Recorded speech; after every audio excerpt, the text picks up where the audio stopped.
This is it. We're gonna show the wheels. Coffee's great. So look, here it is. It doesn't have any wheels. That's a problem. And in today's video, we'll fix it. Are you ready? Are you ready? First, I want to tell you about our sponsor. Just kidding, it's not a sponsor. It's actually Warp 9. Warp 9 is the sponsor. I quit f***ing around. Woo!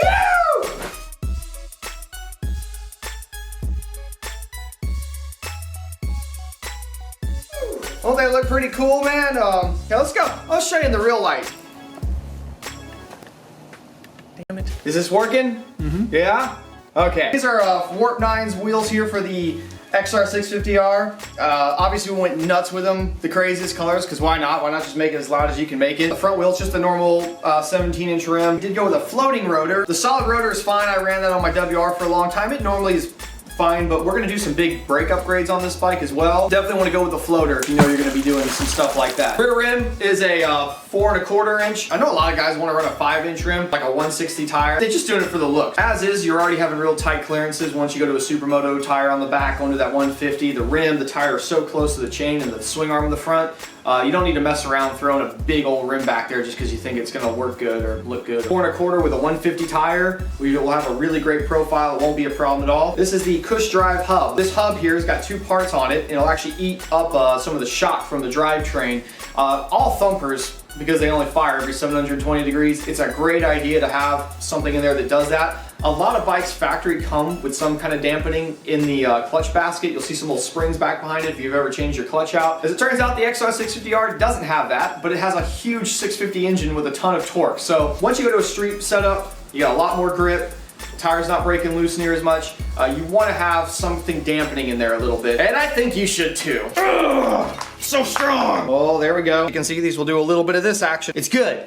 These are Continental Attacks, but they're specifically the Evo version. This is a brand new version of this tire. Supposed to last a little longer than the normal one. I know I've had Continental Attacks on my WR, I think on my DRZ at one point. The 701 Supermotos had them. They're a bad tire. They're probably the best Supermoto tire out there right now. What's great about them too is they're actually Supermoto specific, which is important because half the time we're just running a street tire on our Supermotos, something that's engineered for a bike that weighs 400 or 500 pounds, and obviously even the Big Red Pig is only about 300 pounds wet. A tire that's more engineered for the weight of this bike, really good. Continental set me up with these, so thank you to Continental, thank you to Warp 9, thank you to my mother and my father, and thank you Jesus. Cover all the bases. But these say tubeless on them. It's possible to run them tubeless. Segue. So why would you even want tubeless, first of all? One, there's a slight benefit that you can actually catch the tire on the go, but the biggest reason everybody wants to run a tubeless setup on their Supermoto is for the feel. When you don't have a tube in here, I know it sounds dumb, but you can actually get a ton of feedback through the wheel, especially up to the front fork. The relation to the road through the tire and suspension to riders, greatly improved when you get rid of that big thick piece of rubber in there. I know you're probably thinking that little piece of rubber, that can't make that big of a difference. There's a metaphor we're trying to make here. Don't people put these over their heads? Some expired shit. Alright. Your hands are all like, shut up. If we can make this tubeless, it's actually going to just make the whole machine ride better. I mean, we're already going to have bad tires. We've got custom Supermoto suspension. We might as well try to take it to the next level and make these tubeless. You'll see some videos out there where people just put silicone glue over these things and they're like, yeah, I sealed my tires. That's the stupid way to do it. In case you ever have to adjust your spokes or replace a spoke, you've definitely made a problem for yourself.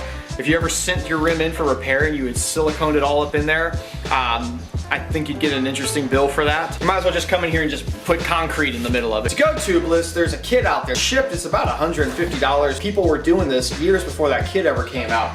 And I even remember what tape they were using.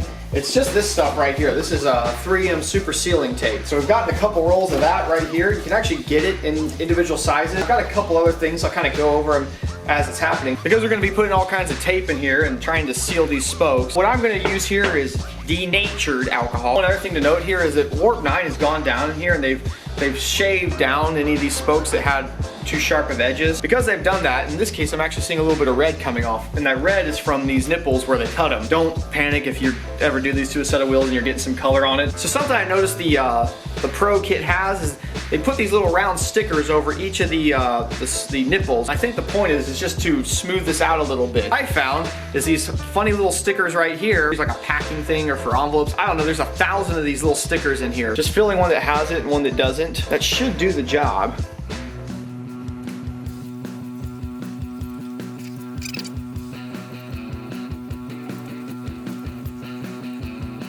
starting one nipple below the hole for the valve stem. I've always heard people say this is a two-person job, and I can already fucking see you're gonna want two people for this. So it looks like it's real fucking wrinkly, but a lot of this is that top tape that's got to peel off. This tape looks pretty robust. It does, yeah. Like it kind of just, you kind of like looks like it's discoloring a little bit because it's transparent. You can kind of see harder there. It made me always think, watching other people do this, it's getting really thin right here, but it's not. Going pretty quick, honestly. My thumb is on fucking fire. I saw one guy did a video doing this recently, and he had a strip that was about this wide and just kind of fucking mashed it in here, then cut the fucking corners. I can see that that would be stupid. That one looked real good. Do all of them like that. So what happened is right as I got to the nipple here, I started working more like this one's on the outside, so I kind of concentrated more on that. Then I came back. So yeah, we'll kind of do that. Look at that. We'll do that action. That definitely minimizes the creases around it. My hands hurt. Well, now your back's gonna hurt. We're doing the rear rim first, wider, and I think it's gonna make it easier for us in a way. Like I feel like there's more room for error in this wheel. You know how like when you do the brakes on your car and you spent like an hour doing the left brakes and 15 minutes doing the right brake? That's the idea here. Get it right up to it, and we'll run a razor and try not to have it overlapping. You want to go around it too and just kind of... Yeah, I'm gonna work it into all these, re-stick it down. He is my helper. Ian's using a wrench here to kind of we'll smooth edge to roll it, because we still have the other tape over protecting it. So as long as you have it over there, it kind of gives you some protection for the tape itself and lets you really work it down. The way to do it, you just want to make sure you don't do it over the... Okay, no reason to do it right over this, because you could pierce that. We're trying to seal around it, and we'll just end up wearing through it. As you do this, the gold color shows through more and more as you go, so it's, you kind of know that you're sticking it down as much as you ought to. More you know. Taking the dull side of the X-Acto knife and just kind of get this little edge up here. Ooh, rubbery stuff. Yeah. I'm gonna put another little piece that goes from here to here, just overlapping them. That's what I saw they did in the other kits. See the pro kits too. You see when they get to this part, they always have like a roll that's like super little. We've got this much fucking tape. I'm gonna try to use this as a bit of a guide as I go around. It's an all metal one with this angle, and there's an O-ring on here, and then you've got your nut that goes over it. We're gonna want it on the brake side, because if you think about it being on kickstand. All right, so that's about as much through as it's actually staking through here. Screwing it in, I actually want to turn this about like that. So as I'm tightening it, once I get to the final where I feel comfortable spinning it on here, I can turn this part up. Whenever you're applying the final torque to tighten it down, if we can not rotate the side that's against the tape, that is ideal. Tape seems to be taking this well. I don't see the tape being really disturbed by this. Okay, I just seen it starting to kind of move. I'm gonna hold this part still. I'm gonna move this other, oh yeah. That's like definitely like the final tightening there. And we're looking pretty good right there, you know? We didn't really disturb it too bad. Just it looks perfect. It looks like it was molded into it. I do want to put another strip of tape over it, not the sealing tape necessarily, just a protective layer. I saw that again in like the pro kits. What I reckon that is really when you're changing the tire. Sometimes the tire will hit the center here. Because it's now or never. I don't know, okay, it's down, I think it's down there. I can't, it's so crystal clear. Just be able to tear it. We've changed positions here. We're both sitting in chairs so we can just tag team this thing. I'll have a good perspective on this that I can keep it right in the groove here. Yeah, I would highly suggest getting somebody. If you don't have any friends, pay a hooker or something. This would be real difficult to do with one person. Every time I come to one this side, it gives it just a little kick. I'm just trying to... Just a little something, and that's not enough that's gonna cause a crease, but it does give me just a few, like a millimeter or two more over the nipple.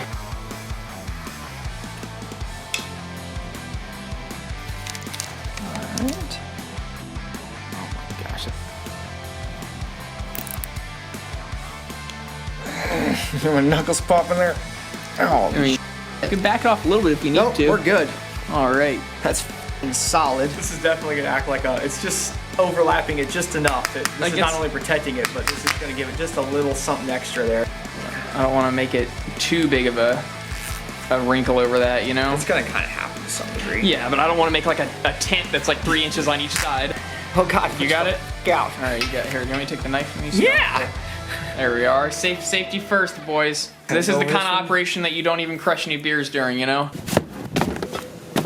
So the professional kit, you know, one of the things they suggest to do is to have the tires mounted immediately after you put the tape on. We actually intended to do that too. I can see why that would make sense, you know, I guess to help sort of force the tape down. It took us a couple hours to do everything, and by the time we got done, it was nighttime and nobody was gonna be able to do it. I think it'll be all right.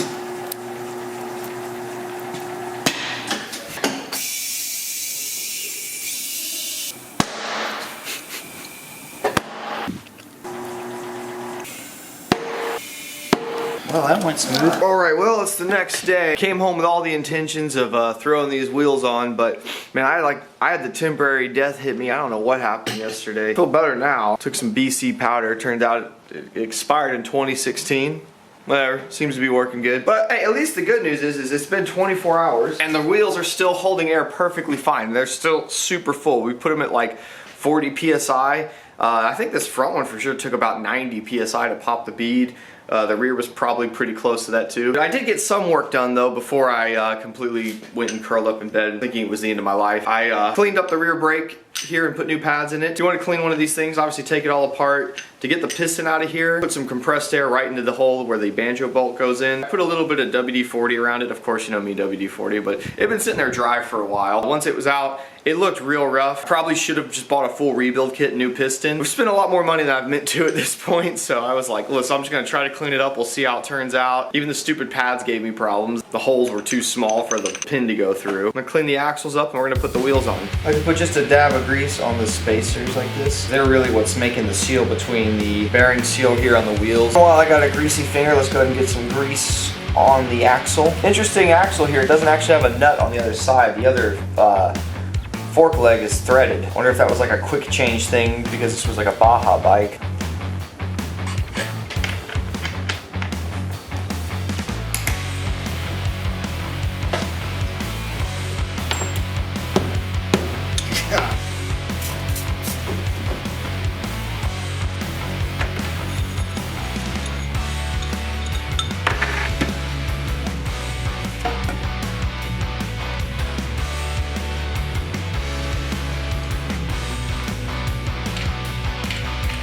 I do need to mention real fast, yes, the stator cover is missing right now, as well as the entire stator.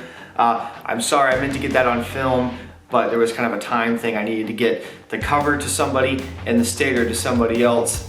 You'll see him go back on, so you'll see it in reverse. I hate that I didn't get that on film, but it was like a thing. But just to give you an idea of what's gonna happen with the cover, it's gonna look something like this. This is a clutch cover here for the other side. Sure, check them out. This is super cool. I can't wait to see these on the bike. I've got gaskets and everything coming. This was gonna have to come off anyway, like I said, because the stator, I'll talk more about that when we get to that video, but this stator and the whole electrical system on this bike is just not gonna be up to snuff to actually run a street bike.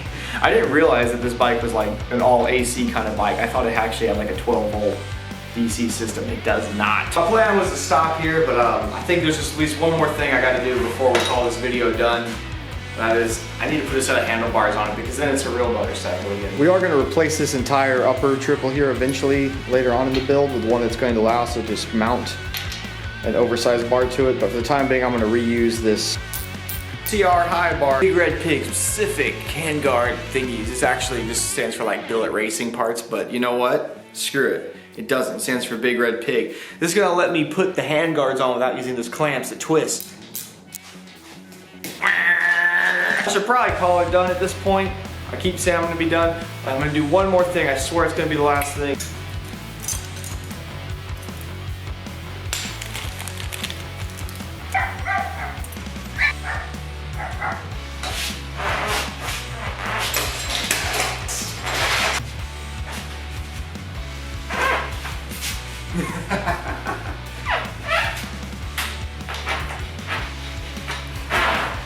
I can't put it down. I don't have a kickstand.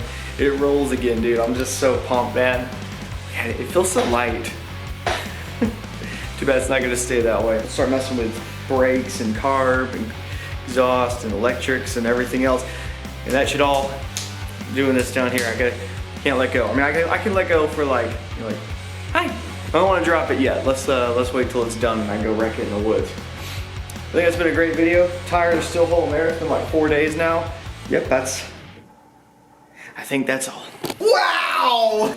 How tall are those? Did you borrow those from Dad? It's cold out. I like to wear tall socks. Oh, you don't have cold ankles under your dress. You can really watch that. Your head's in the way. Yeah, I can do this by myself. I feel like it would have been easier to Shut up. the other way. Shut up.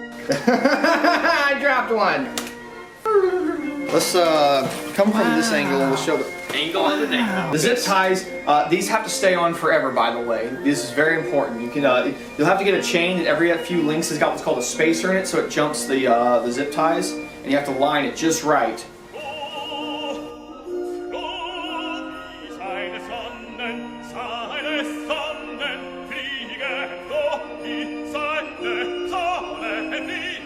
durch des Himmels prächtigen Land laufen Brüder